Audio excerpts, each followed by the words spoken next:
Incorporation of company. ठीक है, most important topic, ये एक ऐसा टॉपिक है, कंपनी सेक्रेटरी बनने के बाद इंसान इससे हर दिन का पैसा कमाता है, जस्ट बिकॉज हर एक दिन एक नई कंपनी इनकॉर्पोरेट जरूर होती है और जितने सीएस है उसमें से किसी एक सीएस के पास ही पूरा काम जाता है।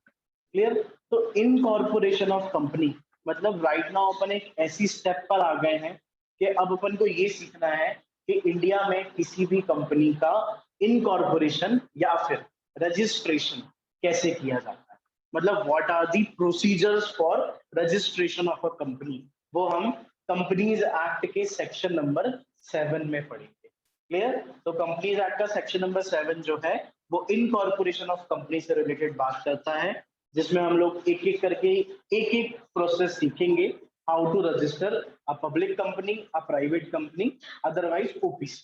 क्लियर? तीन ही तरह की कंपनीज होती है। चलो अब देखो स्टेप्स क्या है। An application for registration of company shall be filed with the registrar. Here registrar means MCA, Ministry of Corporate Affairs. Within those jurisdiction, the registered office of the company is proposed to be situated. तो दूसरा question आया कि sir ये तो हमें समझ में आ गया कि हमें अगर किसी भी नई कंपनी को, न्यू कंपनी को इनकॉर्पोरेट करना है तो हमें रजिस्ट्रार के पास जाके सारे डॉक्यूमेंट्स को फाइल करना पड़ेगा। लेकिन रजिस्ट्रार एक तो है नहीं, बहुत सारे, हर स्टेट का अपना अपना रजिस्ट्रार है, एमसीए एक ही है, लेकिन रजिस्ट्रार तो बहुत सारे हैं। तो हम किस रजिस्ट्रार के पास जाकर अपनी कंपनी इनकॉर्पोरेट करवाएं? तो मैंने कहा कि मैं कंपनी खोलूंगा जाइलम नाम से। क्लियर? जाइलम लिमिटेड या फिर प्राइवेट लिमिटेड। क्लियर? इस नाम की मुझे कंपनी ओपन कर और कंपनी का हेड ऑफिस मैं बनाऊंगा भोपाल में। अब मुझे सबसे पहले इस कंपनी का इनकॉर्पोरेशन करवाना पड़ेगा, अदरवाइज ना तो मुझे ये नाम मिलेगा और ना ही मैं कंपनी कहलाऊंगा। तो इसके लिए मुझे सारे डॉक्यूमेंट्स लेकर कहाँ जाना पड़ेगा? रजिस्ट्रार के। क्वेश्चन ये आता है कि सर रजिस्ट्रार तो इंडिया में अराउंड 30 to 33 है, आप किस स्टेट के रजिस्ट्रार के पास जाओ? सर क्योंकि मैं अपना बिजनेस, अपना प्रिंसिपल प्लेस ऑफ बिजनेस मेरा भोपाल में है, तो मैं अपना रजिस्ट्रेशन मध्य प्रदेश के, एमपी के रजिस्ट्रार के पास जाकर करता हूँ। क्यों? क्योंकि मेरा रजिस्टर्ड ऑफिस यहाँ पे सिचुएटेड है। क्लियर? सो कोई भी कंपनी जिस स्टेट में इनकॉर्पोरेट होती है या जिस स्टेट में उसका रजिस्टर्ड ऑफिस होता है, उसी स्टेट के रजिस्ट्रार के पास वो जाती है। अगर मेरा रजिस्टर्ड ऑफिस एमपी में हुआ तो मैं एमपी के रजिस्ट्रार के पास जाऊंगा। रजिस्टर्ड ऑफिस अलग है, रजिस्ट्रार अलग है। Registrar is the government department जहां पे कंपनी का रजिस्ट्रेशन के डॉक्यूमेंट सबमिट होते हैं, और रजिस्टर्ड ऑफिस हर एक कंपनी को, जितनी भी कंपनियां सब अपना अपना रजिस्टर्ड ऑफिस बनाती। तो कभी ये दो वर्ड्स में कंफ्यूज मत होना कि what is registered office and what is registrar. Registrar सरकार का होता है, गवर्नमेंट डिपार्टमेंट होता है जहां पे कंपनी का रजिस्ट्रेशन होता है, और रजिस्टर्ड ऑफिस किसका होता है? हर कंपनी का अपना अपना होता है। मैंने इस रूम में बिजनेस खोला है तो मैं इस रूम को अपना रजिस्टर्ड ऑफिस बना सकता हूँ। हर कंपनी को अपना रजिस्टर्ड ऑफिस बनाना पड़ता है, जिसको हेड ऑफिस भी कहते हैं। कभी है ना, जैसे बिल में बताऊं तो मुझे एक स्टारबक का बिल याद है ना, मैंने स्टारबक पे एक बिल कटवाया था, तो मुझे एक रिसिप्ट मिली थी। तो रिसिप्ट पे देखना एड्रेस भोपाल का होना चाहिए, बट उस पर एड्रेस बॉम्बे का था, क्योंकि स्टारबक इंडिया का रजिस्टर्ड ऑफिस बॉम्बे। क्लियर? तो आपको अगर किसी भी कंपनी का रजिस्टर्ड ऑफिस पता करना है तो उसके नाम के जस्ट नीचे उनका हेड ऑफिस का एड्रेस यानी उनके रजिस्टर्ड ऑफिस का एड्रेस होता है। क्लियर? अब मान लो ऐसा होता क्यों, ये भी सुनो। क्या है ना, अगर मान लो मुझे वो कॉपी खराब लगती, कुछ ऐसी चीज मिल जाती उसमें जो अनएक्सपेक्टेड था, तो मैं केस फाइल करता। केस फाइल करने के लिए मुझे उनको नोटिस भेजना होता। उसके आउटलेट्स अराउंड 100 होंगे वो इंडिया में, किस आउटलेट पे भेजता? तो इसलिए कहा है, रजिस्टर्ड ऑफिस इसलिए बनाया है ताकि आप कंपनी से करस्पॉन्डेंस कर पाओ। करस्पॉन्डेंस मतलब लेटर वगैरह, मेल वगैरह एक दूसरे को सेंड। क्लियर? अब आगे देखो। फिर तो मुझे क्या करवाना पड़ेगा? रजिस्टर्ड ऑफिस भोपाल में है तो एमपी के रजिस्टर्ड ऑफिस में जाके अपना जो भी डॉक्यूमेंट्स है वो फाइल करने पड़ेंगे। किस फॉर्म में फाइल करने? In form number INC 32 spice. Form number 32 एक फॉर्म होता है जिसको मुझे पूरा फिलअप करना होगा। उस फॉर्म के साथ मुझे डॉक्यूमेंट्स को अटैच करना होगा। अटैच करके डॉक्यूमेंट की पूरी फाइल बना के रजिस्ट्रार को पोस्ट करनी होगी। इन केस पोस्ट नहीं करना तो आप MCA की वेबसाइट पे डायरेक्टली चढ़ा दो ऑनलाइन के थ्रू। इसके अलावा चाहो तो फिजिकली खुद जाकर डिलीवर करके आओ। तीनों चारों ऑप्शंस में से कोई भी ऑप्शन चूज। आगे देखो, along with the fees, free में तो ये लोग काम करेंगे। गवर्नमेंट डिपार्टमेंट, मेमोरेंडम बनाओगे, 10 चीजें बनाओगे तो हर चीज की ये लोग फीस लेंगे कि अच्छा कंपनी खोलनी है, इसके स्टाम्प ड्यूटी दो, ये खोलना है इसके स्टाम्प पेपर का पैसा दो, ये पैसा दो, वो पैसा दो। ये फीस कंपनी सेक्रेटरी नहीं लेगा, ये फीस गवर्नमेंट डिपार्टमेंट रजिस्ट्रार लेगा। Clear? Provided under the companies act, sorry provided under the company rules 2014। अब अगर आपको ये पता करना है कि फीस कितनी है, डॉक्यूमेंट के अंदर क्या क्या चीजें हैं, तो ये लोग नहीं बताएंगे। ये लोग कह रहे हैं कि अगर आपको पता करना है कितनी फीस जमा करनी पड़ती है तो उसके लिए जाकर रूल्स को पढ़ो। रूल्स की बुक में सब लिखा हुआ है। हम क्यों नहीं पढ़ रहे? जस्ट बिकॉज हमें तो सिर्फ एग्जाम के लिए पास होना है, हमें कंपनियां तो खोलनी नहीं है। तो जिस दिन हम कंपनी खोलेंगे उस दिन रूल्स की बुक भी पढ़ेंगे। बट आज हमें क्या करना है? सिर्फ एग्जाम के लिए पास होना। तो यही तुम्हारे जो इंस्टीट्यूट है उसने यही सोचकर अपन को पूरी डिटेल्ड एक्ट में नहीं देता।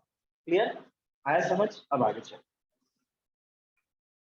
And following document information required to be attached with the application. Application खाली नहीं भेजनी, मतलब जो फॉर्म है ना, फॉर्म नंबर 32, ये अकेला नहीं भेजना, इसके साथ कुछ डॉक्यूमेंट्स को भी अटैच कर। ठीक है? अब वो क्या क्या डॉक्यूमेंट्स हैं वही वो लोग डिस्कस कर।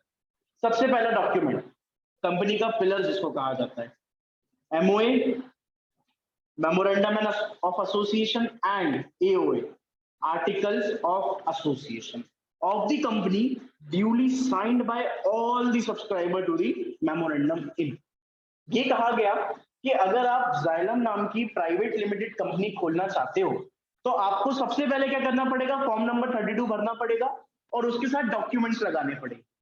किस टाइप का डॉक्यूमेंट? दो documents, memorandum of association and article of association. कौन बनाकर देगा? कंपनी सेक्रेटरी बना के देगा। अपन लोग बना पाएंगे क्या? नहीं बना पाएंगे। तो उसने बनाकर दिया। अब आगे लिखा है MOA और आर्टिकल दोनों ही साइंड होने चाहिए। और साइन कौन करेगा? Subscriber to the memorandum. Just because I want to incorporate private limited company, तो सोचो कितने मेंबर्स की, सॉरी कितने सब्सक्राइबर की रिक्वायरमेंट होगी। सोचो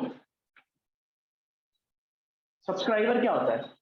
कभी देखा है नेटफ्लिक्स पे तुम लोग सब्सक्राइब किया होगा, Amazon पे किया होगा, तो उसको 2 लोग यूज कर सकते हैं, है ना? तो सब्सक्राइबर यानी कि जो भी चीज आप सब्सक्राइब करते हो, आप MOA को सब्सक्राइब कर रहे हो, मतलब you are the owner of the company और तुम उस कंपनी को खोल रहे हो।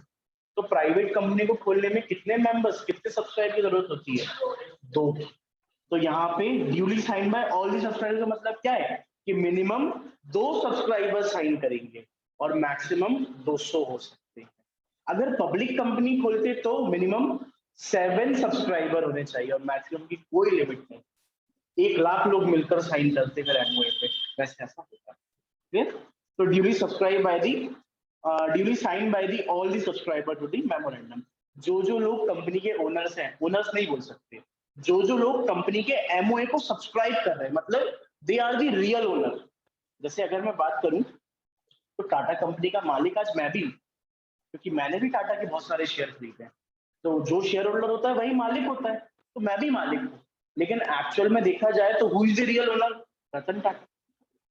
तो रतन टाटा ने उस कंपनी के Tata TCS, Tata motors, Tata power, इन सबके मेमोरेंडम पे उसने साइन किया होगा और उसके साथ 2-3 लोग कोई और भी होंगे। अगर पब्लिक कंपनी है तो 6 जने और चाहिए होंगे साथ में। ठीक है? और बाकी हम लोग क्या? हम लोग तो सिर्फ शेयर होल्डर्स हैं, हम लोग मेंबर्स भी हैं, but we are not subscriber to the memorandum. Subscriber कौन होता है? जो कंपनी खोलते टाइम वहां पे प्रेजेंट होकर कंपनी खुलवाता है, मतलब प्रमोटर भी बोल सकते हो। कंपनी जिसने इनकॉर्पोरेट करवाई है, करी नहीं है, करता तो कंपनी सेक्रेटरी या चार्टर्ड अकाउंटेंट है। ठीक है, क्लियर हुई? चलो सेकंड पॉइंट, पहला डॉक्यूमेंट क्या है अपना? एमओए और एओए। ठीक है, इसलिए यहाँ पे अपन ने अलग लिख दिया। Second point, declaration in prescribed form by an advocate, chartered accountant, cost management accountant, company secretary in practice. ये इन प्रैक्टिस का मतलब जानते हो? Practicing chartered accountant, practicing company secretary, cost management accountant, practicing. हाँ, जो लोग अपन कह सकते हैं पीसीए है, पीसीएस है, मतलब प्रैक्टिसिंग कर रहे हैं, मतलब खुद की फॉर्म खोल के दुनिया को, अपनी कंट्री की कंपनीज को सर्व कर रहे हैं। सर्व कर रहे हैं मतलब अपना फॉर्म खोल के लोगों का काम कर रहे हैं, कहीं जॉब नहीं कर रहा है। एग्जैक्टली, ठीक है। तो प्रैक्टिसिंग क्लियर हुआ? ठीक है, तो इंसान दो ही काम करता है, मतलब तुम लोगों के पास दो ऑप्शन है, या तो जॉब कर लो कहीं, और या तो फिर अपना खुद का बिजनेस खोलो और सर्विसेज प्रोवाइड करो। क्लियर? अच्छा, एक डिक्लेरेशन लगती है, डिक्लेरेशन समझती हो ना? सॉरी, घोषणा करना, कैन बी डिक्लेरेशन। हाँ, डिक्लेरेशन का मतलब होता है कि ऊपर जो आपने मेमोरेंडम और आर्टिकल भरा है, इसके ऊपर आपने एक फॉर्म भरा है, तो ये डिक्लेरेशन दो कि जो भी चीजें आपने भरी हैं, this is best of our knowledge, है ना। सीए भी क्या दे रहे हैं? डिक्लेरेशन दे रहे हैं कि तुम लोगों ने एमओए बनाया है, एक कंपनी सेक्रेटरी से गवर्नमेंट पूछ रही है, एमओए तुमने बनाया है? सीए बोल रहा है हाँ। एओए तुमने बनाया है? तो चार्टर्ड अकाउंटेंट बोल रहा है हाँ। ये सारे फॉर्म तुमने भरे हैं? सीए बोल रहा है हाँ। क्या ये सारी चीजें तुमने चेक करी थी?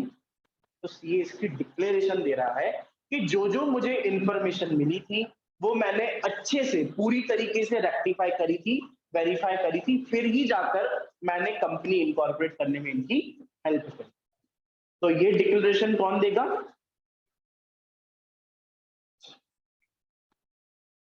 Declaration bye chartered accountant, company secretary, cost management accountant, advocate. चारों में से जो भी कंपनी इनकॉर्पोरेट करेगा वो, क्योंकि चारों में से कोई भी कर सकता है। चारों क्या, अपन लोगों में से भी कोई कर सकता है अगर अपन को आता हो।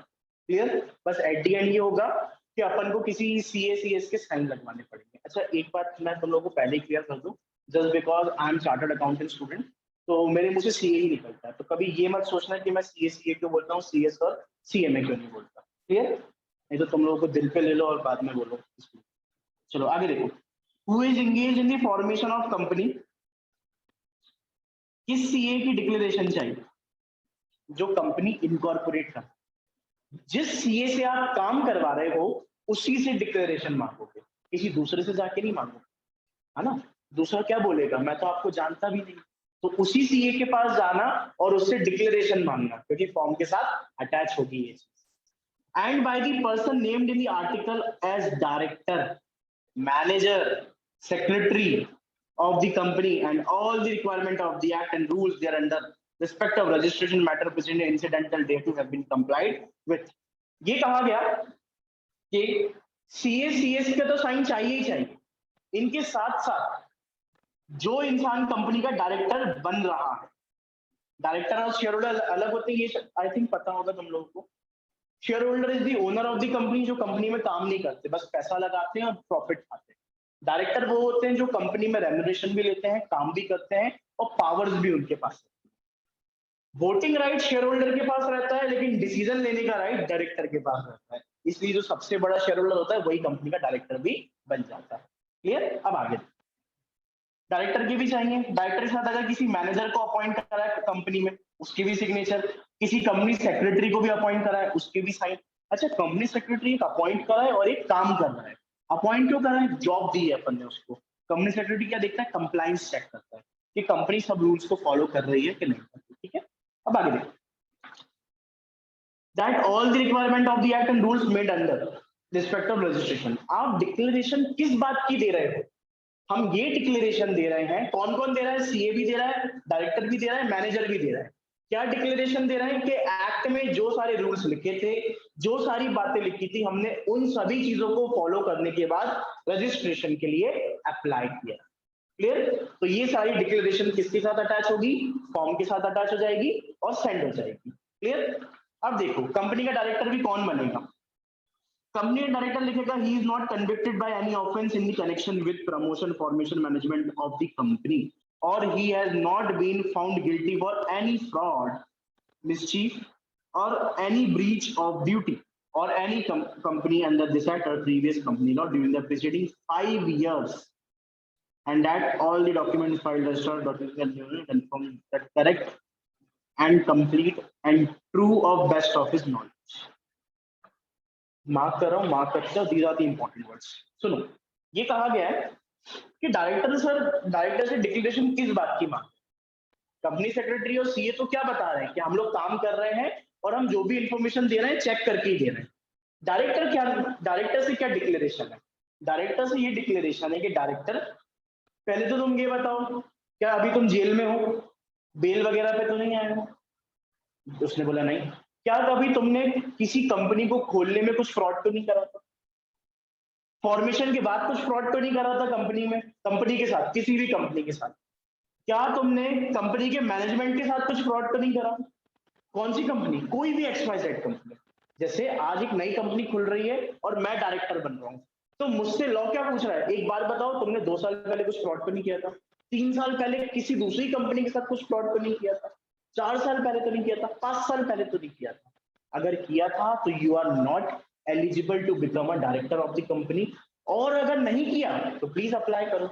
अच्छा, फ्रॉड करा था लेकिन 7 साल हो गए, मैं अभी भी अप्लाई कर सकता हूं। क्यों? 5 साल का पीरियड है। अगर 5 साल पहले तक कुछ फ्रॉड करा था तो आप डायरेक्टर नहीं बन सकते। 5 साल से पहले हो गया, 5 साल बीत चुके, जेल भी होके आ गए, उसके बाद मैं किसी नई कंपनी का डायरेक्टर बन रहा हूँ, क्या बन सकता हूँ? बिल्कुल बन सकता हूँ, लेकिन 5 ईयर्स तक नहीं बन सकता। क्लियर? चलो आगे देखो, ये 2 डॉक्यूमेंट सबमिट कर देंगे, ठीक है। अब तीसरा document, address for correspondence till its registered office is established। एक बात सोचो, कल मैंने डिसाइड करा कंपनी खोलनी है, मैं किसी सीए के पास गया, सारे डॉक्यूमेंट्स बनवाए और कंपनी सारे डॉक्यूमेंट्स एमसीए के पास भेज दी। क्या कंपनी तुम लोग उसके दूसरे दिन बाद कंपनी खोल लोगे क्या? तुरंत नहीं खोल पाओगे। क्यों नहीं खोल पाओगे बताओ? मना कर रहे हो ना? ऐसी मना कर दिया तो सोच के मना करोगे ना, कंपनी नहीं खोल पाएंगे। That is 100% correct. हम लोग जैसे ही डॉक्यूमेंट अपलोड करेंगे दूसरे दिन थोड़ी कंपनी खोल लेंगे। एग्जैक्टली। इनकॉर्पोरेशन होने में टाइम लगेगा। जब तक मेरा इनकॉर्पोरेशन नहीं होगा, मेरा नाम अप्रूव नहीं होगा, तो मैं किस नाम से कंपनी खोलूंगा, किस जगह पे कंपनी खोलूंगा? मैं गया किसी लैंडलॉर्ड के पास, मैंने कहा सर मुझे रूम चाहिए, ऑफिस चाहिए, मुझे कंपनी खोलनी है मैंने। वो बोलेगा कंपनी का नाम क्या है? अभी तो कुछ नहीं है, अभी आने वाला है, लेकिन मुझे कंपनी खोलनी है। तो वो कहेगा भाई पहले कंपनी खुल जाने दे, उसके बाद हम तुझे ऑफिस। क्लियर? तो ये बोल रहा है लॉ कि अगर तुम लोग रजिस्ट्रेशन अप्लाई करने के तुरंत बाद कंपनी खोलते हो तो कोई इतनी आसानी से नहीं खोल पाता, इतनी जल्दी कोई भी नहीं खोल। तो आप हमें एक बात बताओ कि जब तक आपकी कंपनी का रजिस्टर्ड ऑफिस नहीं बन जाता, जब तक आपकी कंपनी का रजिस्टर्ड ऑफिस नहीं बन जाता, तब तक हम आपको कोई भी लेटर, कोई भी मैसेज, कोई भी मेल, कोई भी पोस्ट अगर आपको भेजना हो तो कहां भेज? क्योंकि जब इनकॉर्पोरेशन होगा उसका सर्टिफिकेट भी तो भेजना पड़ेगा ना। कहां भेजेंगे? तो उसने कहा कंपनी के पास, कंपनी के ऑफिस में। वो तो खुला ही नहीं है, बना ही नहीं है। तो ये पॉइंट क्या बोल रहा है कि जब तक आपका रजिस्टर ऑफिस सिचुएटेड नहीं होता तो ये बता दो आपसे बातचीत करें तो कहां पे करें। क्लियर? तो हमें उन डॉक्यूमेंट्स के साथ एक एड्रेस देना पड़ेगा जिससे क्या होगा, रजिस्ट्रार हमें कोई भी लेटर भेज सकेगा और हम भी उसको भेज सकेंगे। करेस्पॉन्डेंस समझते हो, एक दूसरे से बिजनेस रिसीविंग्स और मैसेजिंग रिसीवर सेंड करना। ठीक है, क्लियर हुआ ये पॉइंट? एक बार रजिस्टर्ड ऑफिस सिचुएट हो गया उसके बाद सारा करस्पॉन्डेंस वही होता है, और रजिस्टर्ड ऑफिस खुलता ही तो इसलिए है। क्लियर? चलो आगे देखो, और भी डॉक्यूमेंट्स अभी खत्म नहीं हुई बात। पर्टिकुलर्स ऑफ नेम, उनका सरनेम, फैमिली का नाम, नहीं फैमिली का नाम मतलब सरनेम ही होता है ना। रेसिडेंशियल एड्रेस, कहाँ रहते हैं, इंडियन है या दूसरे देश के हैं। such other particulars of every subscriber to the memorandum. मतलब details of all members, जितने भी मेंबर ने मेमोरेंडम और आर्टिकल को सब्सक्राइब किया था, उन सभी लोगों का सारी डिटेल, उन सभी लोगों की सारी डिटेल एक फॉर्म में लिखाई जाएगी, जिसमें उनका नाम, ईमेल एड्रेस, फोन नंबर, घर का एड्रेस क्या है, इंडियन है, ये है, कौन सी कास्ट के, रिलीजियन क्या है, कंपनी में किस पोस्ट पे है, कितना पैसा लगा है, ये सारी चीजें भी उस डॉक्यूमेंट के साथ अटैच होती है। क्लियर? मतलब जो 7 जने थे ना पब्लिक कंपनी में और जो 2 जने थे प्राइवेट कंपनी में, उन सभी लोगों का सारी इंफॉर्मेशन, सारे पर्टिकुलर्स एक फॉर्म में लिखाएंगे और सेंड करेंगे। क्लियर? इसके बाद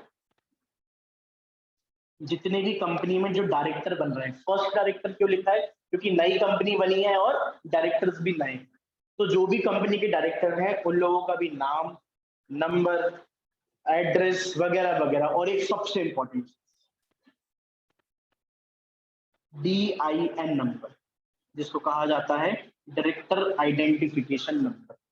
अगर आप लोगों को, जैसे तुम लोगों को अगर किसी कंपनी का डायरेक्टर बनना हो तो तुम्हें एक DIN बनवाना पड़ता है। अगर आपके पास DIN नहीं होता तो आप किसी भी कंपनी में डायरेक्टर बनने के लिए एलिजिबल नहीं। तो ये DIN नंबर बनता है, MCA की वेबसाइट पे बनता है, कुछ ये CACS लोग ही बनाते, कोई और नहीं बनाता। ठीक है? यही मतलब बना कोई और भी सकता है, बट ये काम इन्हीं लोगों का, तो यही लोग करते हैं।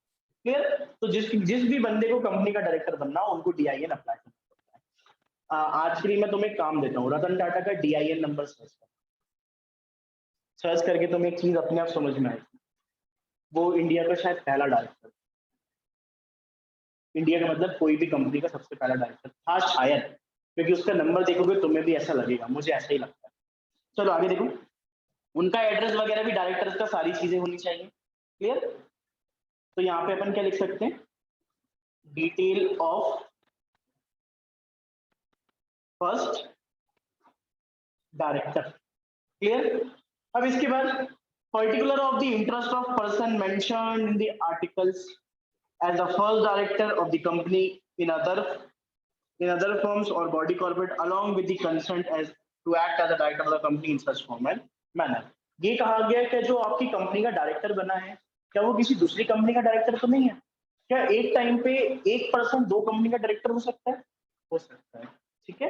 लेकिन सब लोग नहीं हो सकते। जैसे अगर मैं होल टाइम डायरेक्टर हूं तो नहीं हो सकता, लेकिन अगर मैं इंडिपेंडेंट डायरेक्टर हूं तो मैं एक से ज्यादा कंपनी का डायरेक्टर बन सकता हूँ।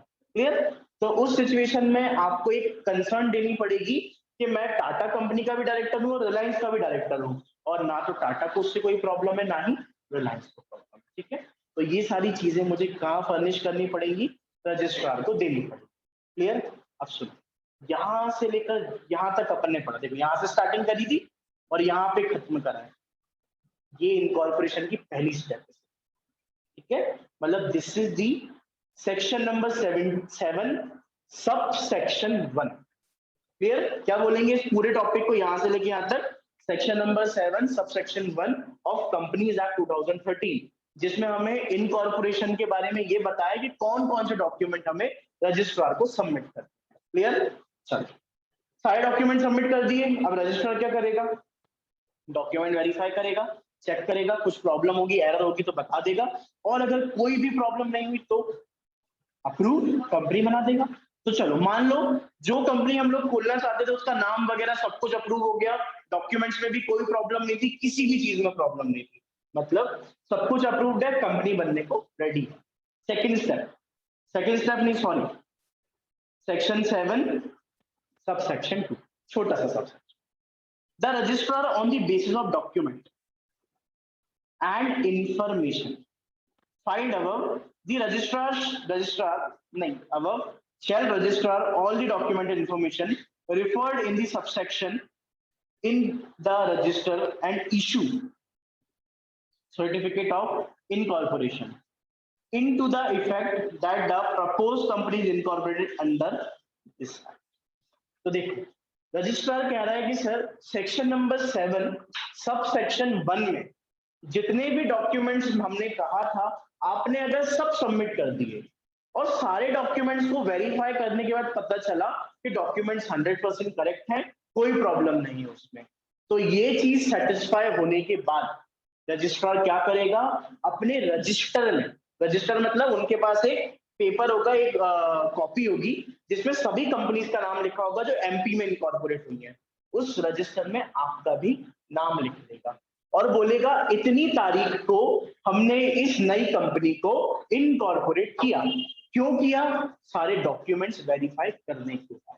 क्लियर? और फिर हमें सर्टिफिकेट ऑफ इनकॉर्पोरेशन इशू कर देगा, मतलब एक ऐसा सर्टिफिकेट जो ये डिनोट करेगा कि आज की तारीख से आपकी कंपनी इनकॉर्पोरेट हो गई है, मतलब आपके पास सारे राइट्स अवेलेबल हैं जो कंपनी के पास होते हैं। किस डेट से अवेलेबल होंगे? जिस दिन आपको क्या मिलेगा, सर्टिफिकेट ऑफ इनकॉर्पोरेशन मिलेगा। क्लियर हुआ? पक्का? कोई डाउट यहां तक? पक्का नहीं है? अच्छा, अब third point, on and from the date mentioned in the certificate. On का मतलब जिस दिन, फ्रॉम मतलब उसके बाद, the date mentioned in the certificate of incorporation issued, registrar shall allot a company CIN, जिसको कहते हैं corporate identity number, shall have a distinct identity for the company which shall also be included in the certificate। इस India में जितने लोगों को आधार card issue हुआ है, सबका आधार कार्ड नंबर अलग अलग है। क्यों? क्योंकि सर आधार कार्ड आज के टाइम पे हमारी आइडेंटिटी बन चुका है, पैन कार्ड आज के टाइम पे हमारी आइडेंटिटी है, वोटर कार्ड आइडेंटिटी कार्ड माना जाता है। क्यों? क्योंकि ये एक ऐसे यूनिक नंबर्स हैं जो पोर्टल पे डाल देगा, बंदे की सारी इंफॉर्मेशन आ जाएगी, और कभी भी दो आधार कार्ड, दो पैन कार्ड अलग अलग लोगों के नाम पे नहीं हो सकते। ऐसे ही जब कंपनी रजिस्टर होती है तो कंपनी को सर्टिफिकेट ऑफ इनकॉर्पोरेशन इशू होता है। कौन इशू करता है? रजिस्ट्रार। तो रजिस्ट्रार सर्टिफिकेट में एक जगह होती है, वहां पे लिखता है कॉर्पोरेट आइडेंटिटी नंबर, जिसको CIN नंबर कहा जाता है। वो नंबर हर कंपनी का डिफरेंट होता है। कोई भी कंपनी होगी उसका CIN दूसरी कंपनी से कभी भी मैच नहीं हो सकता, क्योंकि वही नंबर जो है उससे कंपनी की आइडेंटिटी का, कंपनी के बारे में पता चलता है। क्लियर? तो CIN नंबर भी कहां लिखा होता है? Certificate of incorporation. Clear? Next, the company shall maintain and preserve at its registered office copies of all documents and information originally filed in point number 1। point number 1 ये घटिया सी language है, filed in subsection 1। ठीक है, कौन सा subsection 1? section number 7 till its dissolution under the act। अगर तुम लोग फर्स्ट क्लास में एग्जाम पास किया होगा, फर्स्ट क्लास में पास हो गए थे ना, तो जो भी तुम लोगों ने एग्जाम पास किया होगा मार्कशीट मिल जाएगी। आज तक है? कब तक रखोगे? जब तक है ना, जब तक जान है उस टाइप से, है ना, जब तक रखोगे। आधार कार्ड है, जब तक जिंदा हो तब तक हमेशा रखोगे। ठीक है, तो ये कहा गया है कि जैसे आपके आधार कार्ड, आपकी मार्कशीट्स होती हैं, वैसे ही कंपनी ने जितने भी डॉक्यूमेंट रजिस्ट्रार को दिए, मेमोरेंडम, आर्टिकल और जो भी डिक्लेरेशन वगैरह थी वो, along with certificate of incorporation, company life time ये सारे डॉक्यूमेंट्स को अपने पास प्रिजर्व करके रखती। क्यों? कभी भी अगर किसी ने आके पूछा आप लीगली कंपनी हो क्या, तो मैं बोलूंगा ये देखो सारे डॉक्यूमेंट्स हैं मेरे पास, है कि नहीं। कोई अगर तुमसे पूछ ले कि तुम लोग इंडियन सिटीजन हो, तो तुम लोग अपने आधार कार्ड, पैन कार्ड सब दिखा दो। क्लियर? ऐसी कंपनी के पास भी तो प्रूफ होना चाहिए। अब ये बात है मेन कि कंपनी ये डॉक्यूमेंट्स को रखेगी कहाँ। तो रजिस्टर्ड ऑफिस क्यों बनाया है? इसीलिए तो बनाया है। तो कंपनी अपने इनकॉर्पोरेशन के जितने भी डॉक्यूमेंट्स थे वो कहाँ पे रखेगी? रजिस्टर्ड ऑफिस में। किसके रजिस्टर्ड ऑफिस में? अपने खुद के रजिस्टर्ड ऑफिस में। Clear? So this is subsection 4 of section number 7, जो ये बताता है कि एक बार आपकी कंपनी रजिस्टर हो गई तो उसके बाद आपको सारे इनकॉर्पोरेशन के डॉक्यूमेंट को कहाँ पे रखना है और कितने टाइम रखना है। दो क्वेश्चन इससे बन सकते हैं कि कितने साल तक रखना है, तो सर लाइफ टाइम रखना है, और कहाँ रखना है, तो रजिस्टर्ड ऑफिस में। अच्छा याद रखना, इनकॉर्पोरेशन के डॉक्यूमेंट्स पूछे हैं, है ना, ये नहीं पूछा कि आपने एनुअल रिटर्न कब तक रखेगी या कोई दूसरा डॉक्यूमेंट कब तक रखेगी। ओके, चलो Last point, if any person furnishes any false or incorrect particulars of any information, suppresses any material information, suppress मतलब छुपा लेना, of which he is aware in that of the document filed with the registrar relation to the register of company, he shall be liable for action punishment under section 447. Last point कह रहा है कि आप लोगों ने कोई किसी ने झूठा आधार कार्ड लगा दिया, झूठा मतलब नहीं सॉरी नकली आधार कार्ड लगा दिया, किसी ने अपना साइन तो नहीं, नाम गलत लिख दिया, किसी ने कुछ एड्रेस में भी ऐसी कोई प्रॉब्लम नहीं आएगी, आधार कार्ड या पैन कार्ड गलत लिख दिया, कोई फॉल्स डॉक्यूमेंट सबमिट करे जिसके बारे में आपको नॉलेज, जिसके बारे में नॉलेज नहीं हो उसमें तो कोई दिक्कत नहीं है, वो तो मिस्टेक होगी। आपने अगर इनकॉर्पोरेशन करने में अभी कोई भी फ्रॉड करा है, डॉक्यूमेंट गलत सबमिट करे, नाम गलत डाल दिया, गलत डॉक्यूमेंट डाल दिए, तो उन सभी के केस में आपको पनिशमेंट मिलेगी अंडर सेक्शन 447। और 447 की पनिशमेंट्स क्या है ये हम लोगों को पढ़ने की जरूरत नहीं, 7 साल की सजा होती है ऑल दो, बट कोई मतलब की बात, क्लियर। और कुछ फाइन होता है 25,000 से 25 लाख तक, क्लियर। तो अगर आप पकड़ा जाते हो तो उस कंडीशन में आपको पनिशमेंट मिलेगी, किस सेक्शन के अकॉर्डिंग पनिशमेंट मिलेगी, 447 के अकॉर्डिंग। आपने कौन से रूल को, कौन से सेक्शन को फॉलो नहीं करा, सेक्शन 7 को फॉलो नहीं करा, इसलिए आपको सजा मिल रही है, किसके अकॉर्डिंग, 447 के अकॉर्डिंग, ठीक है। चलो, तो यहाँ पे अपना इनकॉर्पोरेशन की पूरी प्रोसेस फिनिश हो गई है, कोई भी कंपनी इन्हीं प्रोसेस से इनकॉर्पोरेट होती है। ये सिर्फ एक्ट की बात है, रूल्स देखोगे तो एक एक स्टेप दी होगी कि कैसे कंपनी इनकॉर्पोरेट करनी, ठीक है। तो जब प्रैक्टिकल तुम लोग ट्रेनिंग वगैरह आर्टिकलशिप करोगे, जब तुम्हें प्रैक्टिकल भी देखने को मिलेगा, शुरुआत से नहीं मिलता, शुरुआत में डीएससी भरवाते धीरे धीरे मिलने लगता है ना, लड़कियां तो चाय वाय नहीं मांगती। चलो अपन से मंगवा आर्टिकलशिप करोगे ना। चलो अब आओ शेयर कैपिटल क्या होती है, ठीक है, सीधा टॉपिक बदल गया, तो किसका नंबर लिखा है, चलो ध्यान से। शेयर कैपिटल, वैसे इसमें जरूरत नहीं मुझे इतना डीप जाने की, आई थिंक तुम सब लोगों को पता होगा शेयर कैपिटल क्या होता है। कैपिटल क्या होती है, कोई भी ऐसा फंड, कोई भी ऐसा जो बिजनेस में लगाते हैं, कोई भी ऐसा पैसा जो हम लोग बिजनेस में लगाते हैं, कोई भी ऐसा पैसा स्टार्टिंग में नहीं लगाते, capital can B an additional capital, है ना। तो कोई भी ऐसा पैसा जो हम अपने बिजनेस में लगाते हैं in the form of capital, in the form of investment, वो हमारी कैपिटल होती है। अब capital can be in the form of cash, in the form of fixed assets, किसी भी फॉर्म में हो सकती है, क्लियर। तो कैपिटल क्या है सर, कोई भी ऐसी चीज जो हम अपने बिजनेस को इनिशियली स्टार्ट करने में या फर्दर रिक्वायरमेंट की वजह से बिजनेस में लगाते हैं, क्लियर। तो कैपिटल मनी के फॉर्म में भी हो सकती है एज वेल एज असेट्स के फॉर्म में भी हो सकती है, क्लियर। ये जो भी कैपिटल मैंने बताई ना, ये यूजुअली तुम लोगों ने पार्टनरशिप में ही पढ़ी। कंपनी की कैपिटल जो होती है वो दिखाई देती है शेयर्स, क्लियर। कंपनी की कैपिटल क्या है, वो दिखाई देगी नंबर ऑफ शेयर। शेयर्स दो टाइप के होते हैं, पता है कौन कौन से, इक्विटी शेयर्स और एक प्रेफरेंस शेयर्स। क्या डिफरेंस होता है इक्विटी में preference,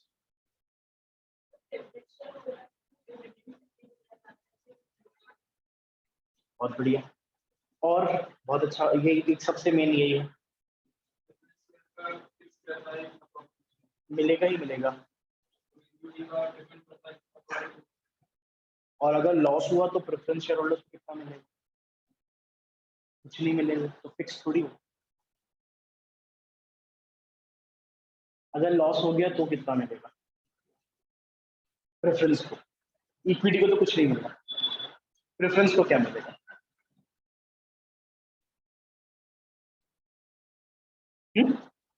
rate of dividend preference share holders का फिक्स होता है, ये तो कंफर्म।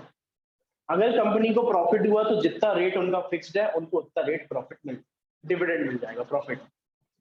और अगर लॉस हुआ तो क्या मिलेगा, तो भी उनको मिलेगा या नहीं मिलेगा, हाँ।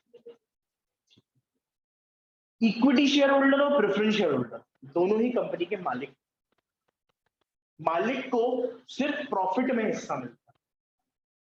अगर कंपनी को लॉस होता है तो कंपनी मालिक को पैसा क्यों दी? तो अगर 10 साल तक लगातार लॉस हुआ तो प्रेफरेंस शेयर होल्डर्स को 10 साल तक डिविडेंड नहीं मिलेगा। उनका डिविडेंड हर साल एक्रू जरूर हो जाएगा, if they are cumulative preference shares, accrue जरूर हो जाएगा, लेकिन मिलेगा कब? जब कंपनी को प्रॉफिट हो। तो प्रेफरेंस शेयर होल्डर्स को भी सिर्फ तभी डिविडेंड मिलता है जब कंपनी को प्रॉफिट। अगर कंपनी को जिंदगी में प्रॉफिट नहीं हुआ तो उनको जिंदगी भर डिविडेंड नहीं मिलेगा। हाँ, प्रेफरेंस शेयर होल्डर का टाइम ऑफ रीपेमेंट फिक्स्ड होता है, तो उनको रीपेमेंट मिलती है, लेकिन जब मिलती है जब वो रिडीमेबल प्रेफरेंस शेयर्स होते हैं। प्रेफरेंस शेयर्स की बहुत सारी कैटेगरीज हैं, redeemable, irredeemable, convertible, non convertible, सुना है ना सब अपन लोगों ने, है ना। इसके अलावा क्या बोलते हैं, क्यूमुलेटिव, नॉन क्यूमुलेटिव, है ना, बहुत बहुत तरह के होते हैं, सिक्योर्ड, अनसिक्योर्ड, नेकेड, अजीब अजीब से नाम होते हैं। क्लियर? तो वो अपना टॉपिक नहीं था, बस डिफरेंस क्या है। और इसमें मेन चीज ये, क्योंकि आज तक इंसान इसी कंफ्यूजन में है, even teachers are also confuse कि डिविडेंड मिलता है कि नहीं मिलता। अरे भाई वो मालिक है, कैसे डिविडेंड मिलेगा? समझ रहे हो? चलो अब आ जाओ शेयर कैपिटल पे वापस। The term capital has variety of meaning. फालतू की बात है, बहुत सारी मीनिंग है इन लोगों के हिसाब से।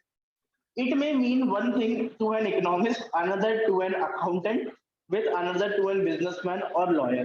अलग अलग लोगों के हिसाब से इसका मीनिंग भी अलग है। क्लियर? अकाउंटेंट कैपिटल को अलग चीज समझता है, एक इकोनॉमिस्ट कैपिटल को अलग चीज समझता है। ठीक है, एक बिजनेसमैन के हिसाब से कैपिटल अलग होती है, एक लॉयर के हिसाब से कैपिटल अलग होती है। तो इन दोनों लाइनों को काट दो, ये बिल्कुल घटिया सी लाइनें हैं, कोई काम की नहीं है, क्योंकि अपन एक एक्ट पढ़ रहे हैं, है ना। ये एक्ट के बीच में ये लोगों ने पिक्चर घुसेड़ दिया, कोई मतलब की चीज नहीं। ठीक है, वैसे मतलब समझा दिया ना, मतलब समझ में आ गया, बस पढ़ना मत, पढ़ लेना, कुछ काम की नहीं है बस। A layman view capital as the money which is company has raised by issue of shares. Layman के हिसाब से, लेमैन मतलब लॉ के हिसाब से, कानून के हिसाब से, क्या कैपिटल का मतलब है कोई भी ऐसा मनी जो कंपनी के पास कहां से आया? शेयर्स इश्यू करके। कौन से shares? Both, equity shares, preference shares, दोनों। क्लियर? दोनों को इश्यू करके कंपनी के पास जितना भी पैसा आया, it will be the part of share capital, है ना। प्रीमियम अलग होता है, कैपिटल अलग होता है। It uses this money to meet its requirement by way of acquiring business premises, stock in trade, which is called a fixed capital, and circulating capital respectively. Sir ये जो पैसा हमने रेस करा है शेयर्स के फॉर्म में, इस पैसे का कंपनी यूज क्या करती है? तो इस पैसों से कंपनी दो चीजें खरीदती है। एक फिक्स्ड असेट्स, फिक्स्ड असेट्स सब लोग समझते हैं, है ना, machine, land, building. Fixed asset दो टाइप के होते हैं, कौन कौन से? टैंजिबल और इंटेंजिबल। ठीक है, इंटेंजिबल भी खरीद सकते हैं क्या? खरीद सकते हैं ना, क्यों नहीं खरीद सकते, है ना। कॉपीराइट्स, पेटेंट राइट्स, सॉफ्टवेयर, जो अपन सॉफ्टवेयर खरीदते हैं, ये क्या है? ये जो जूम चल रहा है, व्हाट, ये क्या इंटेंजिबल असेट ही तो है ना अल्टीमेटली, तो सब खरीद सकते हैं। क्लियर? एक पैसा फिक्स असेट को खरीदने में लगा दिया, बचा हुआ पैसा हम लोग एसआईटी, वैसे एसआईटी गलत वर्ड है यहाँ पे यूज करने के लिए, यहाँ पे हम कह सकते हैं वर्किंग कैपिटल को मैनेज करने के लिए बाकी पैसा यूज होता है। वर्किंग कैपिटल क्या होती है? किसी भी कंपनी की day to day life cycle को चलाने के लिए, सॉरी लाइफ साइकिल बोल रहा हूँ, डे टू डे ऑपरेशंस को चलाने के लिए जो भी पैसा का रिक्वायरमेंट होती है, it will form the working capital, जिसका फॉर्मूला होता है current assets minus current liabilities. Clear? So एक फिक्स कैपिटल होती है और एक वर्किंग कैपिटल होती है, जिसको सर्कुलेटिंग कैपिटल इन लोगों ने तुम्हारी बुक में डिनोट करा। ठीक है, चलो अब देखो आगे क्या लिखा है। Share is a share in the share capital of the company. Share क्या होता है सर? शेयर शेयर होता है। अगर तुम किसी भी कंपनी का शेयर देख लोगे तो समझ जाना वही शेयर है ना। शेयर नहीं है, शेयर है। ठीक है, किसी भी कंपनी का शेयर उठा के देख लेना, वो शेयर बन जाएगा। ठीक है, मतलब क्या कह रहा है, अगर तुम किसी भी कंपनी की बैलेंस शीट देखोगे ना, तो बैलेंस शीट में लायबिलिटी साइड सबसे ऊपर लिखा होगा शेयर होल्डर फंड, उसी के नीचे लिखा होगा शेयर कैपिटल। तो उसमें जितनी भी अमाउंट लिखी हो ना, उसको डिवाइडेड कर देना नंबर ऑफ शेयर से। ठीक है, सॉरी डिवाइड कर देना एक शेयर की प्राइस से, तो आपको नंबर ऑफ शेयर पता चल जाएंगे। ठीक है, चलो आगे देखो।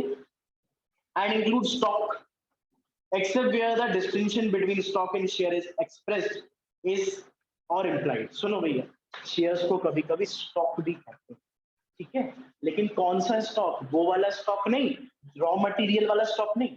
शेयर्स को एक फाइनेंशियल मार्केट की लैंग्वेज में स्टॉक कहा जाता है, ठीक है। मतलब मैं बोलूंगा मेरे पास इतने की शेयर पड़े, मेरे पास इतने का स्टॉक पड़े, मैं वो स्टॉक की बात नहीं कर रहा जिससे आप फिनिश गुड्स प्रोड्यूस करोगे, मैं वो स्टॉक की बात कर रहा हूं जो मेरे पास शेयर्स के फॉर्म में है, ठीक है। तो कभी कभी लोग शेयर्स को स्टॉक भी बोलते हैं, ठीक है। इसमें डेरिवेटिव्स, बीआरस और प्रोमिसरी नोट्स और एक और क्या बोलते हैं उसको, प्रेफरेंस शेयर्स, ये सारी चीजें इंक्लूड होती हैं। क्लियर? तो स्टॉक को भी शेयर्स कहा जाता है। बाकी अदरवाइज देखोगे तो स्टॉक वो भी होता है ना, रॉ मटेरियल जो रखा है या फिनिश गुड्स भी स्टॉक ही कहलाता है, ठीक है। Share capital refers to the fund of that company based in exchange of issuing ownership interest in the company in the form of shares। Shares जब कंपनी इशू करती है तो कंपनी को क्या मिलता है? अगर कोई कंपनी शेयर्स इशू कर रही है तो उसको क्या मिलेगा? सॉरी, फंड्स, पैसा मिलेगा। कंपनी फंड्स के बदले जनता को या जिसको भी शेयर इशू कर रही है क्या देगी बदले? ओनरशिप। कि आज से आप हमारी कंपनी के मालिक। अगर ये कंपनी 2 करोड़ की है और आपने 20,000 रुपए खर्च करें तो 2 करोड़ में से 20,000 की जो ईंटें है ना वो आपकी है, समझ लो, है ना। और अगर आपने वो पैसा निकाल लिया तो हमारी बिल्डिंग में एक छेद हो जाएगा, ठीक है, लेकिन कोई ना कोई और खरीद लेगा तो छेद वापस भरा जाएगा। क्लियर? तो ये कहा गया है कि अगर किसी भी कोई भी कंपनी शेयर्स इश्यू करती है तो वो दूसरों को क्या देती है? खुद तो पैसा ले लेगी, पब्लिक को क्या देगी? ओनरशिप, हिंदी में मालिकाना हक देगी। मालिक नहीं बनाएगी, हक दे देगी सिर्फ। अपने आप को मान लो कि तुम कंपनी के मालिक, जैसे हमसे कहा जाता है, मान लो आप कंपनी के मालिक हो, एक्चुअल में कुछ नहीं। जाएंगे तो कोई पहचानेगा भी नहीं कि आपने 2 करोड़ रुपए लगाए कंपनी में, मतलब 2 करोड़ तो नहीं, 20,000 भी लगाए होंगे तो भी इंसान नहीं पहचानेगा। और शायद 100 करोड़ लगाए होंगे, 100 करोड़ में तो पहचान लेगा, 2 करोड़ में कोई नहीं पहचानेगा। तो फिर रिलायंस कंपनी के लिए 2 करोड़ क्या है? 1 घंटे का प्रॉफिट है। क्लियर? तो आप कितना भी पैसा कंपनी में लगा दो, आप मालिकाना हक तो पा लेते हो लेकिन मालिक नहीं बनता। एक एग्जांपल दिया था आई थिंक जब मैं कैरेक्टरिस्टिक्स पढ़ा रहा था, याद है, एक इंसान बैग टांग के गया था रिलायंस में और उसने कहा मैंने कंपनी की शेयर खरीद ली और मुझे ऑफिस चाहिए, मेरे लिए ऑफिस बना के दो। अंबानी ने पूछा क्यों? तो उसने कहा भाई मैंने 2 करोड़ के 20 करोड़ के शेयर खरीदे इस वजह से। तो उसने क्या कहा कि आप हमारी कंपनी के मालिक हो लेकिन आपको सिर्फ वोट करने का हक है। जैसे अपन लोग ने क्या करा है, नेताओं को अपन ने डिसाइड करा है ना वोट दे देकर, लेकिन अपन ने कल बोला कि नहीं यार शिवराज सिंह चौहान ऐसा करना है अपन को, क्या वो अपनी बात मानेगा? नहीं। अरे भाई तुम 100 करोड़ 200 करोड़ की भीड़ में से एक इंसान हो, तुम्हारी बात कौन मानेगा? सेम यही चीज कंपनी के साथ है। तुमने अगर कंपनी के शेयर खरीदे तुम्हें मालिकाना हक दे दिया, ये इंडिया किसका है? अपना ही है ना। लेकिन इंडिया के मालिक थोड़ी, जहां मन करा वहां घर बना लिया अपन ने। तो यही कंपनी का कंसेप्ट है, मालिकाना हक दे दिया, ये कंपनी तुम्हारी है, कंपनी का प्रॉफिट भी मिलेगा, लेकिन इसका मतलब ये नहीं कि तुम असली में कंपनी के मालिक बन जाओ और कंपनी के डिसीजन बदलवा दो। क्लियर? अब देखो इन लोगों ने शेयर कैपिटल की कुछ कैटेगरी को क्लासिफाई करा है। सबसे पहली होती है नॉमिनल या ऑथोराइज कैपिटल। पढ़ा है ये सारे टॉपिक्स तुमने क्लास 12 में पढ़े। क्या होता है नॉमिनल या ऑथोराइज कैपिटल, बता सकते हो? मुस्कुरा दो, अपने सही है, अपने तो पढ़ा नहीं होगा।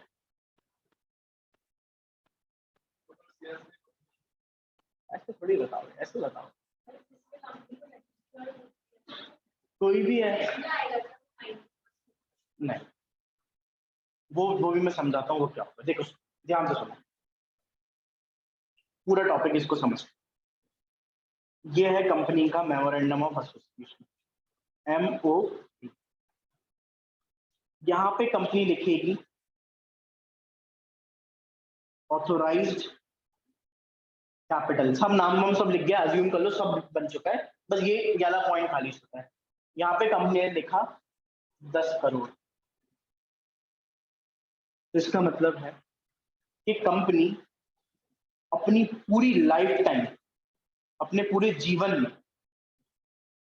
पब्लिक को या किसी भी XYZ पर्सन को 10 करोड़ से ज्यादा के शेयर्स इशू नहीं कर सकती।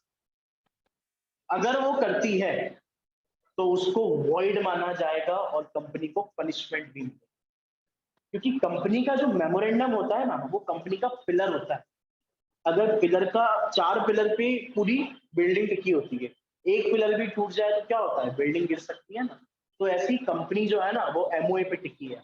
अगर आप MOA को ही फॉलो नहीं करोगे तो MOA पूरी कंपनी को गिरा सकता है। एक कागज के टुकड़े में इतनी पावर। क्लियर? तो ऑथोराइज कैपिटल अगर आपके MOA में लिखी, इसका मतलब क्या है, कंपनी अपने लाइफ टाइम में, जिंदगी में कितनी भी पैसों की जरूरत पड़े, कंपनी लोन ले लेगी, डेबेंचर इशू कर देगी, कोई भी XYZ सिक्योरिटी इशू कर देगी, लेकिन 10 करोड़ रुपए से ज्यादा के शेयर्स इशू नहीं कर अपनी लाइफ टाइम। क्लियर? तो ऑथराइज कैपिटल यानी वो कैपिटल जिस कैपिटल से कंपनी अपना रजिस्ट्रेशन करवाती है और ये प्रॉमिस करती है लॉ को कि लॉ मैं जिंदगी में कभी इस अमाउंट से ज्यादा की शेयर इशू नहीं करूंगा या नहीं करूंगी। क्लियर? बाकी हाँ, you can also alter your memorandum. आप मेमोरेंडम को चेंज कर सकते हो, बहुत बड़ा प्रोसीजर होता है ना, 10 दिन 15 दिन लग जाते हैं। फिर आप इसको बढ़ा भी सकते हो रिक्वायरमेंट के हिसाब, लेकिन बिना बढ़ाए इश्यू नहीं कर सकते। इशू करना है पहले बढ़वाओ, लॉ से परमिशन लो, तभी आप चेंज कर सकते हैं। अब आगे ऑथराइज कैपिटल क्लियर हुआ। ऑथराइज कैपिटल वो कैपिटल है जो कंपनी के कहां पे लिखी होती है, MOA में लिखी होती है, जो क्या होती है, मैक्सिमम अमाउंट होती है जो कंपनी क्या कर सकती है, पब्लिक को या कोई भी XYZ पर्सन को इश्यू कर सकती है। ठीक है? अच्छा, एक चीज याद रखना, शेयर कैपिटल में सिर्फ शेयर्स की अमाउंट आती है। शेयर का प्राइस या तो 10 रुपए होता है या 100 रुपए होता है। जैसे तुम लोग देखोगे, देवयानी इंडस्ट्रीज का नाम सुना है? देवयानी नहीं सुना? पिज्जा हट का नाम सुना है? सुना होगा यार, मतलब ऐसे अदरवाइज में बोला है ना। डोमिनोज का नाम नहीं, डोमिनोज पिज्जा हट का सुना होगा। KFC का नाम सुना है? ये जो फूड चेन इंडिया में आई है ना, ये देवयानी इंडस्ट्री है ना। मतलब तुम्हें ये पता है कि ये कुछ फूड चेन्स हैं, लेकिन इन सबको इंडिया में चला कौन रहा है उसके बारे में नहीं पता। स्टारबक किसका इंडिया में? टाटा का। स्टारबक स्टारबक टाटा इंडिया में है, बाहर नहीं है। मतलब इंडिया में स्टारबक जो है वो टाटा का है, 50% शेयर्स है। मालिक नहीं है टाटा, लेकिन हाँ इतना है कि वो कंट्रोल जमा सकता है। क्लियर? तो वापस इस पे आ जाओ। शेयर मैं ये समझा रहा था, दिव्या इंडस्ट्री ने क्या करा है, 1-2 हफ्ते पहले ही 125 रुपए का शेयर इशू करा था। एक शेयर की कीमत 125। इस शेयर का प्राइस कितना था? 10 रुपए, जिसको कहा जाता है नॉमिनल वैल्यू, है ना। और नॉमिनल वैल्यू के अलावा फेस वैल्यू, बाकी 115 रुपए क्या था, पढ़ा होगा ना यार 12th में। ऐसे डब्बे हो यार।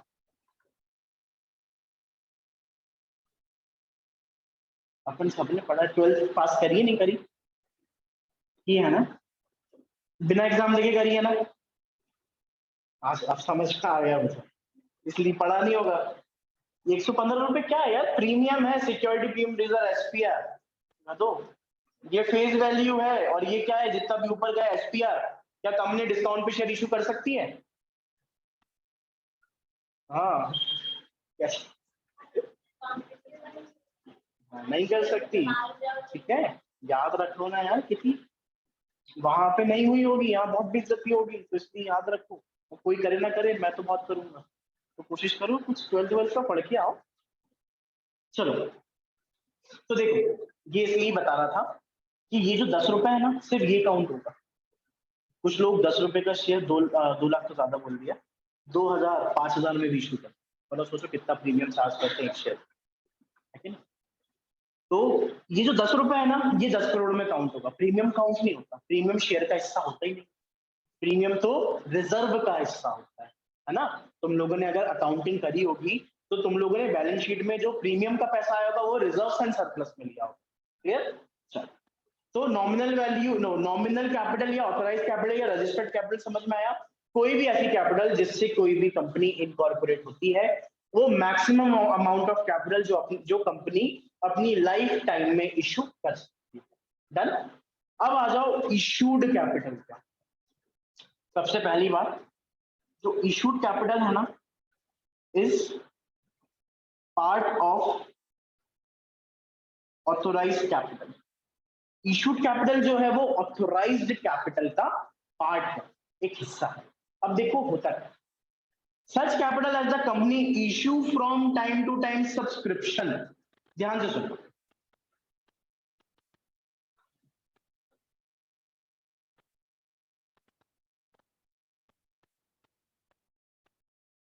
ये मैंने 10 करोड़ की मेरी क्या थी, ऑथोराइज कैपिटल थी ना। मैंने 1 करोड़ शेयर्स पब्लिक में, जनता में इशू कर दी।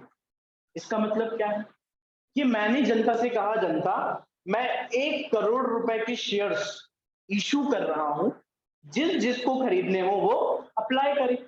अप्लाई ऐसे ही होता है ना। तो अब लोग क्या करेंगे, शेयर्स के लिए अप्लाई करेंगे। अंडर सब्सक्रिप्शन, ओवर सब्सक्रिप्शन पढ़ा है ना। अंडर सब्सक्रिप्शन कितना होता है, मिनिमम कितना होना चाहिए।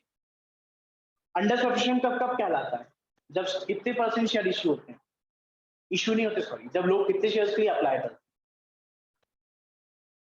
अच्छा, ओवर सब्सक्रिप्शन का मतलब क्या।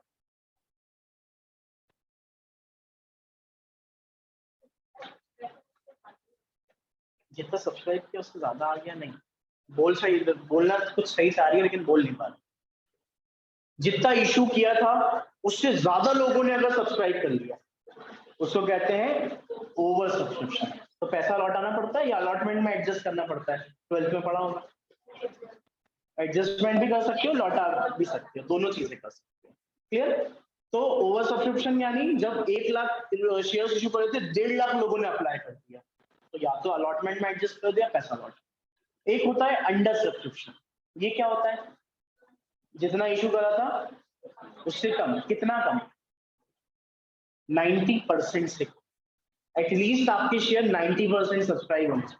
अगर मैंने तुम लोगों से बोला 1 करोड़ रुपए दो, तुम लोगों ने मुझे 90 लाख रुपीस दे दिए, तो मैं तुम्हें शेयर्स दे दूंगा। लेकिन अगर तुम लोगों ने मुझे 1 करोड़ मैंने मांगे थे, तुमने मुझे 89 लाख रुपीस दिए, तो फिर मैं सारा पैसा तुम लोगों को लौटा दूंगा और बोलूंगा कि 90% सब्सक्रिप्शन हुआ ही नहीं, तो तुम लोग मेरे शेयर नहीं खरीद सकते। क्यों, क्योंकि तुम लोग मुझ पर भरोसा ही नहीं करते। ठीक है, क्योंकि लॉ का प्रोविजन है। आया समझ, ये ओवर और अंडर सब्सक्रिप्शन। चलो अब आओ इशूड कैपिटल की बात करते हैं। 1 करोड़ शेयर आपने इशू करे, इसका मतलब क्या है, आपने लोगों को कहा कि हम लोगों ने 10 करोड़ की कैपिटल में से जो हम इशू कर सकते हैं उसमें से अभी सिर्फ 1 करोड़ की शेयर इशू करें। अब कभी तुमने देखा होगा ये पैसा जो है ना 1 करोड़ का, ये टुकड़ों में आता है। पहले हम लोग 1 करोड़ में से 50 लाख मंगवाएंगे, फिर 20, फिर 30, ऐसे। मतलब एप्लीकेशन अलॉटमेंट फर्स्ट कॉल है ना, और टुकड़े कर दो, सेकंड कॉल और करोगे, थर्ड फोर्थ फिफ्थ, जितने कॉल बने। क्लियर। तो इशूड कैपिटल कितनी हो गई, 1 करोड़, क्योंकि 1 करोड़ के शेयर आपने इशू कर। अब आओ सब्सक्राइब्ड क्या होता है।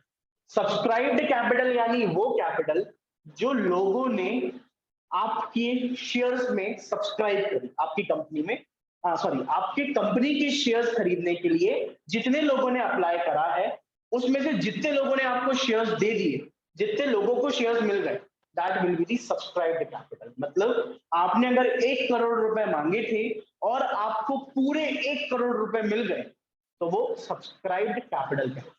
जैसे तुम लोग टीवी में, जैसे तुम लोगों ने कोई डिश टीवी का रिचार्ज करवाया, डिश टीवी के पास टोटल 1000 चैनल है मान, ये क्या है, इशूड कैपिटल।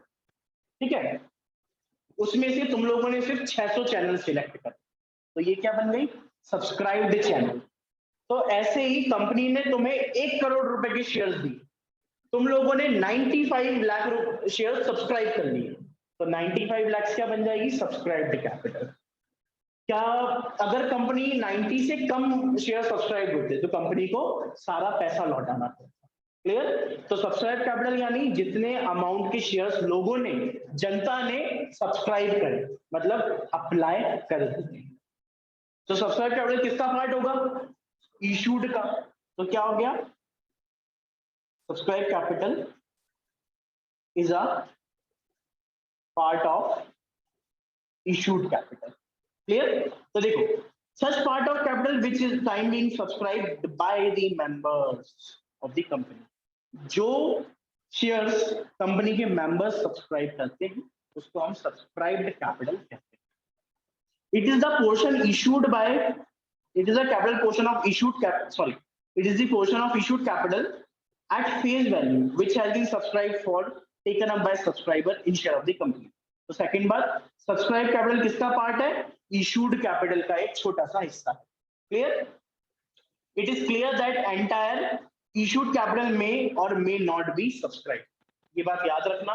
कभी ऐसा होता है कि 1 करोड़ मांगो 95 मिलते हैं, 94 मिलते हैं, 93 मिलते हैं, 92 मिलते हैं, 91 मिलते हैं, 90 मिलते हैं. उससे कम मिलेंगे तो लौटाना पड़ेंगे. तो कभी कभी ऐसा होता है कि आपने 1 करोड़ के शेयर सब्सक्राइब कर इशू करे थे और आपके पास 90 लाख रुपीज ही आए. हो सकता है. इससे कम आएंगे तो लौटाने पड़ेंगे, इससे ज्यादा है तो वेल एंड गुड. ठीक है.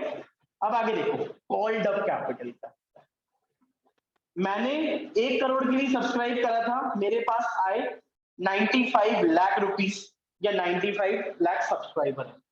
इसका मतलब 5 लाख रुपए मुझे नहीं मिले, लेकिन 90% ज्यादा मिला, तो मैं पैसा लौटाऊंगा क्या? नहीं, सब्सक्राइब कर दूंगा. मैं बोलूंगा आज से आप लोग कंपनी के मालिक हो.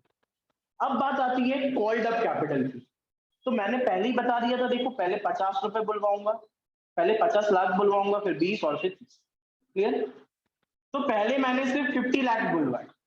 तो मैंने क्या करा, सब्सक्राइब कैपिटल का एक 50 लाख रुपए का हिस्सा लोगों से बुलवाया.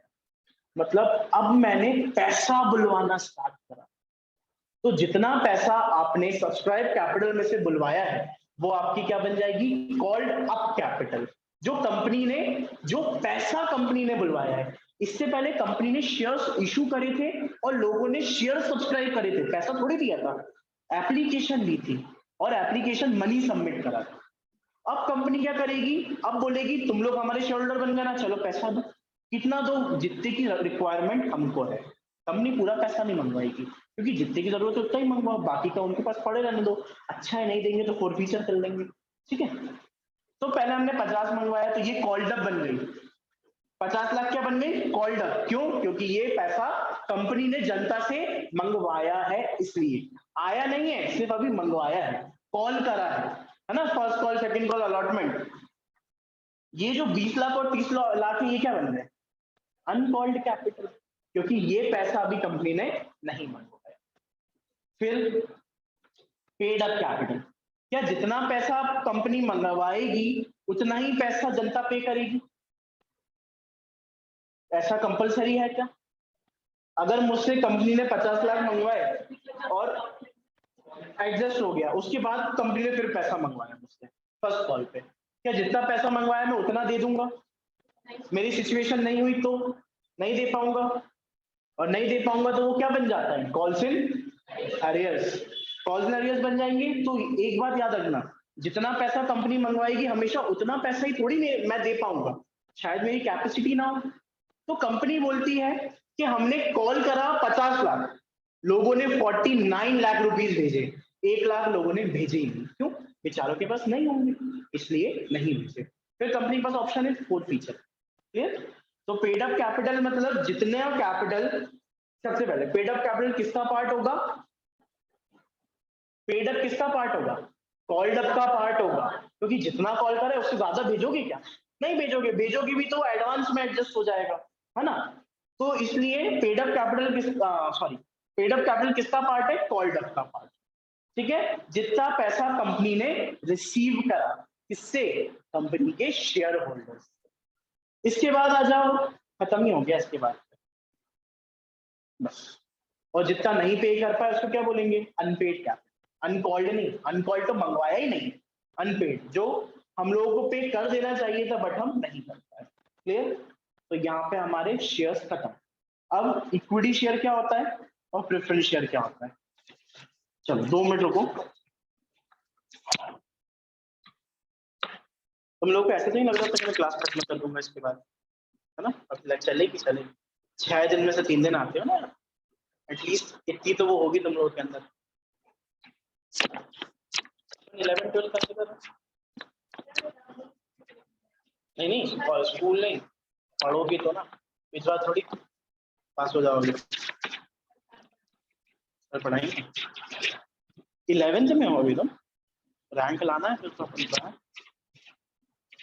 चलो बढ़िया है। नहीं लिटरली ऐसा ही होना चाहिए, बस फेयरवेल नहीं देख पाओगे वगैरह, वो भी जरूरी होती है ऑल्दो। बाकी ठीक है। अपना कौन सा स्कूल का? कौन जोसेफ? Saint Joseph.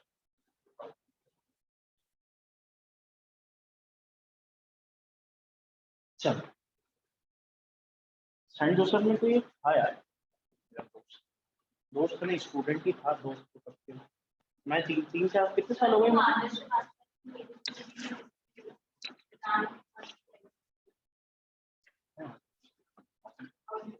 हमारे हमारे यहाँ तो सिर्फ एक ही, नहीं तो 6 महीने सफिशिएंट, इस कोर्स के लिए 3 महीने सफिशिएंट है। बाकी करते हैं लोग, ये बहुत अच्छा डिसीजन ऐसा होना चाहिए। और सीएस में नहीं, हाँ अदरवाइज अभी होते हैं ना, ऐसा सीए में होना चाहिए, क्योंकि सीए का कोर्स का लेवल ये है कितना, सीएस बहुत तो नहीं बट इजी, एलएलबी के साथ और इजी पड़ेगा। ऑप्शन दे बता रहा हूँ तुम लोगों को फ्यूचर के लिए। चलो आ जाओ इक्विटी शेयर और प्रेफरेंस शेयर पे फिर डिस्कस करते हैं। इक्विटी शेयर्स क्या होते हैं और प्रेफरेंस शेयर्स क्या होते हैं? देखो पहले प्रेफरेंस पर, प्रेफरेंस शेयर्स की डेफिनेशन पता क्या होती है? प्रेफरेंस शेयर्स यानी कोई भी ऐसे shares which get preference over equity share. घर में दो भाई हैं, एक बड़ा भाई है एक छोटा भाई। अगर घर में देखा जाएगा तो ज्यादा घर वाले किससे प्यार करेंगे? छोटे वाले भाई से ऑफकोर्स। तो हर चीज में पहले प्रेफरेंस छोटे वाले भाई को मिलती है, क्योंकि सर वो छोटा है, दिमाग कम है। ऐसी प्रेफरेंस कैपिटल क्या होता है? ये ऐसे लोग होते हैं, ऐसे इन्वेस्टर्स होते हैं जिनको रिस्क लेने में बहुत डर लगता है। रिस्क इसमें भी रहती है लेकिन थोड़ा कम डर रहता है। क्यों? कंपनी को प्रॉफिट हुआ तो इनको एक फिक्स्ड रेट पे पैसा मिलेगा। और पता है इक्विटी शेयर के साथ क्या है? अगर मान लो कंपनी को बस 1000 रुपए का प्रॉफिट हुआ तो उनको 1 1 रुपए मिलेगा बेचारा। आईटीसी ने मुझे डिविडेंड दिया था 13 रुपए का, 13 रुपए का डिविडेंड का क्या करूंगा, बट दिया उन लोगों ने। वहीं अगर मैं प्रेफरेंस शेयर होल्डर होता तो मेरा डिविडेंड फिक्स्ड होता, मतलब मैं, दिमाग में मेरे क्यूरोसिटी नहीं होती कि यार पता नहीं क्या मिलेगा क्या मिलेगा। प्रेफरेंस का फिक्स्ड रेट रहता है। और क्यूमुलेटिव में खास बात है कि प्रॉफिट ऐड होता जाता है, इकट्ठा मिल जाता है अगर लॉस हो रहा है कंपनी को। और एक फायदा और होता है, अगर कंपनी वाइंड अप हो गई, वाइंड अप या डिसॉल्व हो गई, वाइंड अप टेम्पररी और परमानेंट दोनों हो सकता है और डिसोल्यूशन परमानेंट होता है, बताया था। ठीक है, तो अगर कोई कंपनी डिसॉल्व हो जाती है तो उस सिचुएशन में प्रेफरेंस शेयर होल्डर्स को पैसा मिलना है। क्यों? क्योंकि टाइम ऑफ रीपेमेंट फिक्स्ड होता है। डिविडेंड मिले ना मिले लेकिन पैसा वापस मिलता है।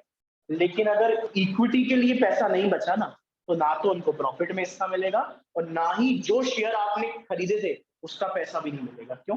आप तो मालिक हो, किस बात का पैसा? तो देखा जाए तो रिस्क प्रेफरेंस में भी है, लेकिन इक्विटी से कंपेयर करोगे तो रिस्क कम कहां पर है? Preference share. क्लियर हुआ? तो इसलिए प्रेफरेंस शेयर्स को कहा जाता है कि प्रेफरेंस शेयर कुछ ऐसे शेयर्स होते हैं जिनको इक्विटी शेयर से ज्यादा और इक्विटी शेयर से पहले प्रेफरेंस होती है। और रेट ऑफ डिविडेंड फिक्स्ड होता है, टाइम ऑफ रीपेमेंट भी फिक्स्ड होता है। इसलिए मैं फिक्स बोल रहा हूं क्योंकि right now as per companies act आप इररिडीमेबल प्रेफरेंस शेयर इशू नहीं कर सकते। और अगर आप प्रेफरेंस शेयर रिडीमेबल भी इशू करें तो मैक्सिमम 20 साल के अंदर पैसा लौटाना पड़ेगा। वैसे 10 साल का पीरियड होता है, कुछ इंफ्रास्ट्रक्चर कंपनी वगैरह तो 20 22 भी चल जाता है, बाकी 20 साल में पैसा रिडीम करना ही पड़ता है। क्लियर? तो प्रेफरेंस शेयर का मतलब क्या है सर? जिनका payment of dividend fixed amount रहती है या फिर रेट फिक्स होता है। अमाउंट भी फिक्स हो सकती है, रेट भी फिक्स हो सकता है। और वाइंडिंग अप के केस में, वाइंड अप के केस में जब कंपनी बंद होती है तो इनको कैपिटल की रीपेमेंट मिल जाती है। ठीक है, और डिविडेंड अगर प्रॉफिट होगा तो डिविडेंड भी मिलता है। क्लियर? तो और साथ ही साथ बस इनके पास एक चीज नहीं होती, नो वोटिंग राइट्स। ये लोग बेचारे वोट नहीं दे सकते। कंपनी में कोई डिसीजन चल रहा है, कोई मैटर चल रहा है, ये लोग बैठ के चुपचाप सुनेंगे, कुछ बोलेंगे नहीं, क्योंकि इनसे क्या कहा जाएगा? तुम्हें डिविडेंड मिलता है ना, तो मुंह पे पैसे मारते ना, हमारे साथ चुप रहो। इक्विटी शेयर वालों के पास पूरा हक है, क्योंकि बेचारे कितनी रिस्क लेते हैं। लेकिन ये भी है, जो सबसे ज्यादा रिस्क लेता है ना उसको रिटर्न भी ज्यादा मिलता है। अगर मान लो अरबों खरबों का प्रॉफिट हो गया तो एक एक शेयर होल्डर को 5-5 लाख रुपए डिविडेंड मिल रहा है, और वहीं प्रेफरेंस वालों को जो फिक्स रेट है 10,000 उतना ही मिलेगा। तो प्रॉफिट होगा तो अनाप शनाप फायदा है, लॉस होगा तो कोई डर नहीं है, कुछ नहीं मिलेगा। लॉस तो ही झेलना पड़ेगा ना, लेकिन कुछ नहीं मिलेगा इक्विटी शेयर होल्डर्स को, प्रॉफिट हुआ तो बहुत पैसा। क्लियर? अब इक्विटी शेयर देख लो क्या होता है। Equity share with reference to any company limited by share means all share capital which is not preference share capital. Equity share का मतलब क्या होता है? वो कैपिटल जो प्रेफरेंस नहीं है। इसका मतलब क्या है? अगर आपने प्रेफरेंस की डेफिनेशन पढ़ ली ना, उसको समझ लिया ना, तो ये समझ लो अगर कोई भी शेयर प्रेफरेंस नहीं है तो वो क्या होगा? इक्विटी शेयर ही होगा।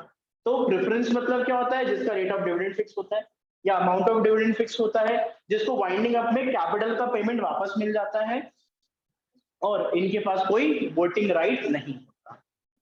और अगर इनमें से कोई भी एक चीज आपको मिल जाए, जैसे वोटिंग राइट्स मिल जाए, तो वो प्रेफरेंस नहीं है, वो इक्विटी है। अगर इनका रेट ऑफ डिविडेंड फिक्स नहीं हो तो ये प्रेफरेंस नहीं है, इक्विटी। ठीक है? इक्विटी शेयर कितने टाइप्स के होते हैं? 2 टाइप्स। एक with equal voting rights, equal नहीं, विथ वोटिंग राइट्स, और एक होता है डीवीआर, डिफरेंशियल वोटिंग राइट्स। ठीक है? डीवीआर वैसे तुम्हें दिया नहीं है तो टेंशन मत लो, आगे डिस्कस नहीं। क्लियर? तो यहां तक अपन लोगों का कवर हो गया पूरा शेयर्स और इनकॉर्पोरेशन ऑफ। एक बार को मैं देख लेता हूँ आगे कुछ और बचा है पढ़ाने लायक, क्योंकि board of directors and appointment तो अपन बाद में ही डिस्कस करेंगे, बहुत बड़े टॉपिक्स नहीं। रिमूवल भी बाद में, मीटिंग शेयर होल्डर्स की मीटिंग, सीआरएस सीएसआर हो गया। ठीक है? बिजनेस एथिक्स ये जो है वो ये तुम्हारे हवाले है, मैं इसको छूंगा भी नहीं। इसके बाद एथिकल डायलेमा, ये लोग ये भी तुम लोग पढ़ोगे, और ये भी तुम लोग। क्लियर? क्यों? क्योंकि कभी एग्जाम में गलती से भी नहीं आएगा, है ना, आ जाए तो इसलिए पढ़ लेना, बाय चांस आ गया तो। इसके अलावा आज के लिए आई थिंक रिमूवल हो गया। मीटिंग देख लेते हैं, खत्म करते हैं, या खत्म करें? खत्म करते हैं। Thank you so much.